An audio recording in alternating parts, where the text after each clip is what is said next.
بسم الله الرحمن الرحيم. In the name of Allah, the Beneficent, the Merciful.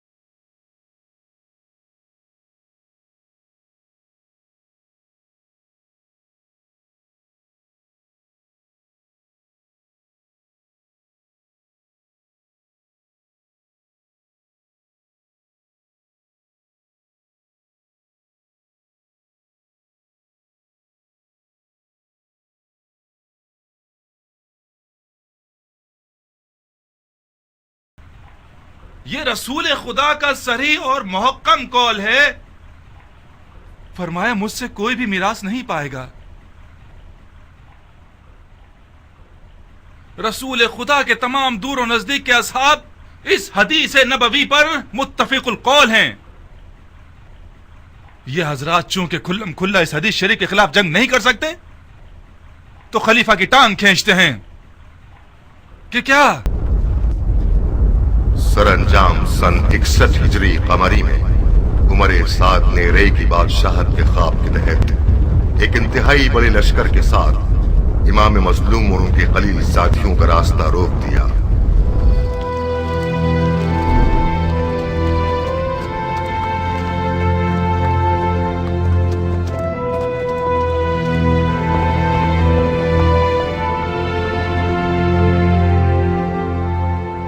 دنیا کا کام بڑا نرالا ہے، جس چیز سے منہ موڑو وہ تمہاری وبال ہو جاتا ہے۔ مجھے پتا تھا اگر مولا حسین سمجھ لیں کہ یہ زہیر ابن قین کا قافلہ ہے تو مجھ سے دستبردار نہ ہوں گے۔ کیا آسمان ٹوٹ گیا، شک القمر ہو گیا ہے، یا سورج کو موت آ گئی؟ شاید کوئی واجب کام ہوگا جبھی قاصد کو بھجوایا ہے۔ واجب کام؟ ان کا واجب یہ ہوگا کہ ان کی دعوت کو قبول کروں اور ان کے ساتھ کوفہ جاؤں۔ اگر بلاتے ہیں تو قبول مت کرنا، معذرت کر لینا، کہ 2000 طرح کے مشغلے ہیں تمہارا مال لاوارث ہے اور تجارت ٹھنڈی ہے، میں ان کے ساتھ کوفے نہیں جا سکتی۔ نہیں دلہن، نہ جانا بہتر ہے بنسبت یہ کہ میں مال و تجارت کا بہانہ کروں۔ میری جگہ جا نماز پر ہی ٹھیک ہے، تجارت کرتا ہوں اور نماز پڑھتا ہوں۔ خود کو عمر کے اس حصے میں اس جھگڑے میں ملوث نہیں کرنا چاہتا جو دنیا اور آخرت کے نقصان کا باعث ہے۔ زہیر، فرزند رسول نے تمہیں بلایا ہے، خدا کی قسم نہ جا کر تم اپنے آپ پہ ظلم کر رہے ہو۔ دلہن، میں اسی دن سے اپنی تلوار کو الوداع کہہ چکا ہوں جس دن امت رسول میں فتنہ شروع ہوا۔ قسم کھائی ہے کہ جب تک مسلمان کے سامنے کھڑا ہے میری تلوار نیام میں ہی رہے گی۔ میں اپنی تلوار سے کیے ہوئے عہد کو توڑ نہیں سکتا۔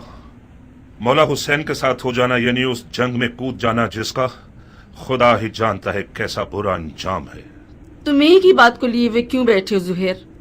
کس نے کہا اپنی تلوار سے کیے ہوئے عہد کو توڑ دو؟ کس نے کہا کہ مولا حسین کے ساتھ کوفے چلے جاؤ؟ یہ بے ادبی کے فرزند رسول کے بلاوے کو ٹھکرا دو اور ان کی بات سننا تک گوارا نہ کرو۔ کہیں ڈر تو نہیں گئے ہو؟ کس چیز سے ڈروں گا؟ مجھے کیا پتا، یہ سارے بہانے ڈر کی نشانی ہیں۔ تمہیں مولا حسین کا تم سے جان مانگنے کا ڈر ہے یا مال مانگنے کا خوف؟ اپنی عزت کی فکر کرو زہیر۔ جب لوگ سنیں گے کہ مولا حسین نے زہیر کو بلایا تھا اور زہیر نہیں گیا تو لوگ تمہیں کمزور دل اور ڈرپوک کہیں گے۔ کل سے تمام زبانوں اور محفلوں کا ورد بن جاؤ گے تم۔